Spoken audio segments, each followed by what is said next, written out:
Agora, gente, em relação a ações, uma que sempre falam, né? Assim, caixa de pergunta, abriu, vem ela. Magazine Luiza. Tá sofrendo, tá apanhando. Vocês acham que essa questão da Magalu é uma oportunidade agora? Pra quem gosta do varejo, enfim, é oportunidade de comprar? Ou vocês não acreditam assim, porque vai demorar pra recuperar, o varejo sentiu. O que vocês pensam sobre o case Magazine Luiza? Olha, eu acho que para nossa estratégia não cabe. Continua não cabendo mesmo, estando a 4 e pouco, né? No momento que a gente tá falando aqui. Mesmo tendo caído tanto assim, ainda negocia 67 vezes preço-lucro, alguma coisa assim. Os indicadores são esticados pra Magazine Luiza ainda. Pois é, então assim, por outro lado, se você gosta desse tipo de investimento, varejistas, enfim, é no momento de apocalipse que geralmente as boas oportunidades acontecem, né? Eu, particularmente, continuo ficando... Estava fora nos R$24, continuo de fora nos 4. Acho que continua caro. Dentro da nossa estratégia, simplesmente não cabe. Existem alguns setores que... São a prova de Barça. São a prova de Barça, obrigada, mas estou tentando aqui buscar a palavra. Simplesmente não podem pagar dividendos, porque as margens são tão pequenas, tão espremidas, tão ali na batalha na vírgula, que não tem espaço. Você precisa reinvestir tudo que você gera de caixa ali, né? Então, são empresas que dificilmente se encaixam na nossa estratégia de dividendos, né, Fê? Então, varejo, frigorífico, turismo, aviação, que, pelo amor de Deus, não devia construção civil também, né? Muito cíclica. Mas assim, aviação, acho que é o pior setor. Aviação. 1% de lucro, se der por ano, né? Aviação é triste. Mas a Magazine Luiza, ela sofre muito devido ao que a Luiz falou. A margem é muito baixa. Porque o mesmo produto que ela vende, a loja americana vende, a Via Varejo vende, a Amazon vende. Aí eles vão ganhar o quê? No preço ou na logística, né? Quem entrega mais rápido, com frete melhor. O que eu acho interessante que a Magazine Luiza vem fazendo, que eu gosto muito da governança, no caso da Magazine Luiza, é que ela tá deixando de ser apenas aquela empresa que vende o mesmo copo que todas essas empresas que eu citei vendem. Ela tá entrando em outros setores, né? Então ela adquiriu agora a Kabum, que é uma empresa, é a Disneylândia dos gamers, né? Você tem ali a Época Cosméticos, que acho que gerou 1 bilhão de receita de cosméticos para a Magazine Luiza. Você tem aquele Ai Que Fome, né? Que acho que é um concorrente do iFood. Então a gente vê que a Magazine Luiza ela tá expandindo para outros setores porque ela percebeu que se ela não fizer isso, ela vai morrer na praia. Porque você tem entrada de Shopee, você tem entrada de Mercado Livre, você tem entrada de Amazon, você tem outros players que vêm de fora com N vantagens que Magazine Luiza não tem. Exato. Então eu acho interessante, falando em varejo, eu acho que a Magazine Luiza ela se destaca frente aos concorrentes aqui no Brasil. Concordo. Frente à questão que ela tá ampliando a questão. Ela tá saindo só da questão varejo e virando uma empresa com N variedades de receitas, né? Eu acho que... acho que nada contra a empresa. Existe uma boa empresa, existe um bom investimento. É o caso da Magalu, na minha opinião. É uma excelente empresa, é um bom investimento. Aí são outros 500, é uma questão de preço. Nesse preço não nos atrai muito. Sim, é uma filosofia de investidor. Claro, né? claro. E a Transmissão Paulista? Vocês acham... Eu tô mudando de setor, porque também é uma empresa... Eu venho aqui, eu trago toda a caixinha de perguntas que me fazem. Mas daí eu quero saber a opinião do Felipe e da Luiz, né, gente? Porque daí eu quero saber. A Transmissão Paulista, vocês acham que ela é uma boa empresa? Tá barata? Vale a pena investir agora? É uma boa empresa. Eu acho uma empresa excelente. Eu acho que é uma empresa... É uma daquelas ações tá barata, com cara de acha, ação de viúva, né? Ela tem uma remuneração constante de dividendos, acaba tendo um yield acima do que a gente considera o mínimo necessário. Eu não acho que ela está super barata. Acho que já esteve mais, assim. Então... Preocupa vocês não ter o tag along? Transmissão Paulista é uma empresa que não tem tag along. Vocês não olham para esse tipo de questão? Não é que a gente não olhe, é algo desejável, mas na nossa opinião não é algo obrigatório, excludente para você ter ou não na sua carteira, né? Por exemplo, eu nunca vi ninguém falando sobre o Itaú. O Itaú não tem tag along de 100%.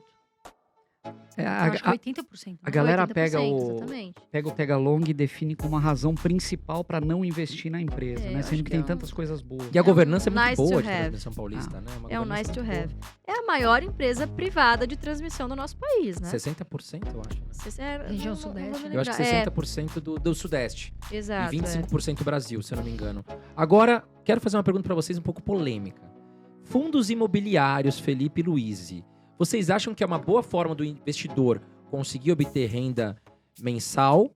E se vocês investem na carteira pessoal de vocês em fundos imobiliários? Não investimos.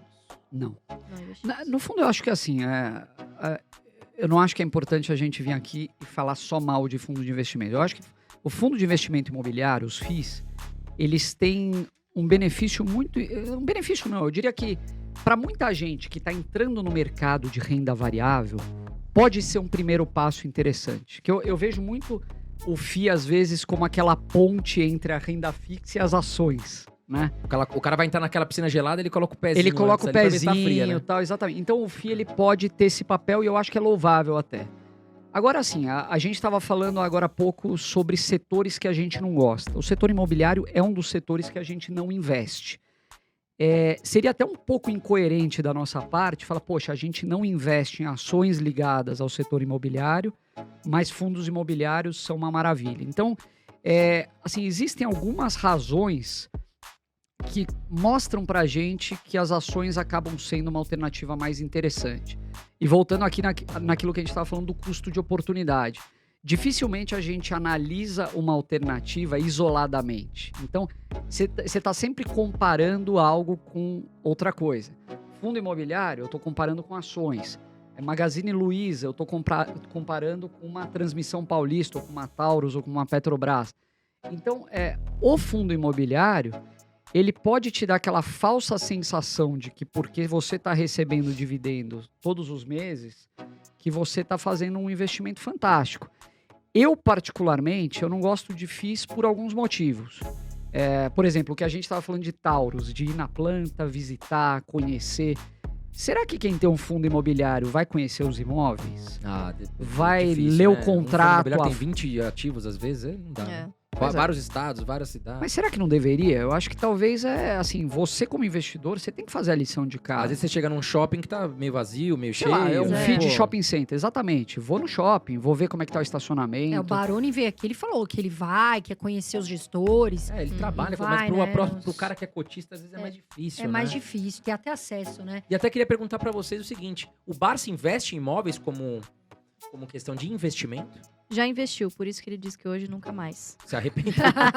Deve ter aquela tido um monte casa de inquilino que desalugada, né? dá problema. Exatamente. Inquilino que É derruba assim. tudo, quebra tudo, né? Depois não Hoje quer não dor tem pagar. de mais, tem cabeça. só a casa própria. É só dor de cabeça. Veja, no raciocínio aí do Felipe sobre fundo imobiliário. Eu acho que é uma boa opção para quem quer diversificar, para quem não quer ter todo o seu dinheiro imobilizado em apenas 1 ou 2 imóveis, né? Bom, quero ter aqui um fundo, essa gestão, quem vai fazer é um gestor que é muito mais qualificado do que eu. Profissional. É um cara profissional que vai identificar as oportunidades, tem as informações do qual eu não disponho.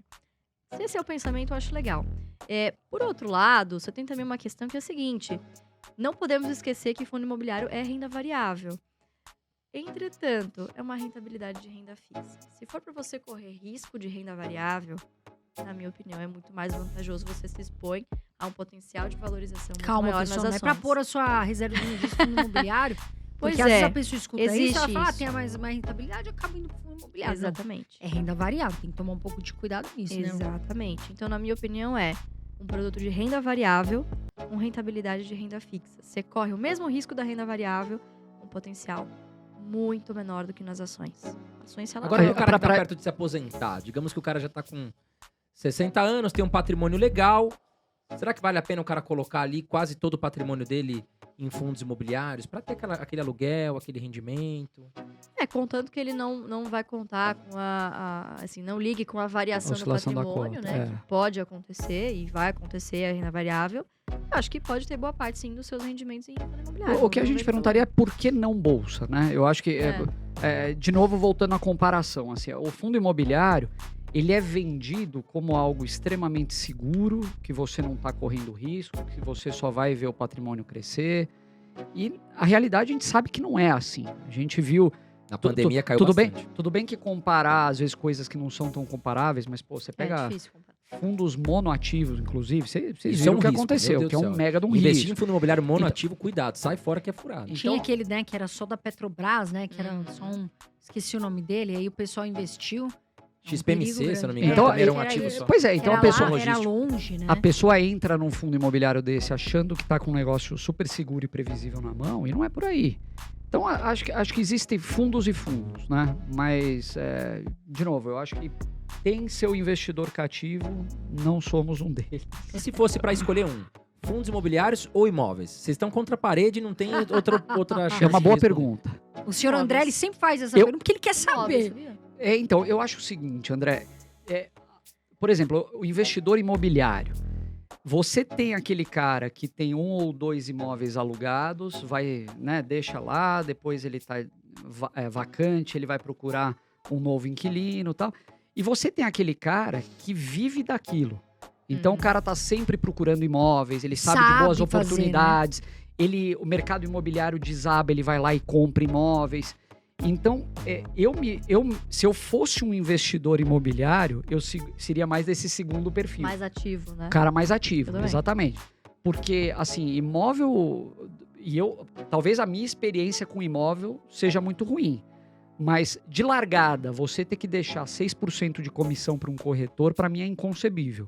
Em qualquer E investimento. mesmo que você vá alugar o primeiro aluguel, Primeiro você fechou um aluguel. contrato de 12 meses. O primeiro aluguel é Um dentro do 12A. área. É, E Exatamente. depois você ainda vai ter que pagar uma administração, caso você não queira fazer a administração do imóvel, né? Você tem várias questões. O imóvel, ele tá vacante, você tem que pagar Bancar o imóvel.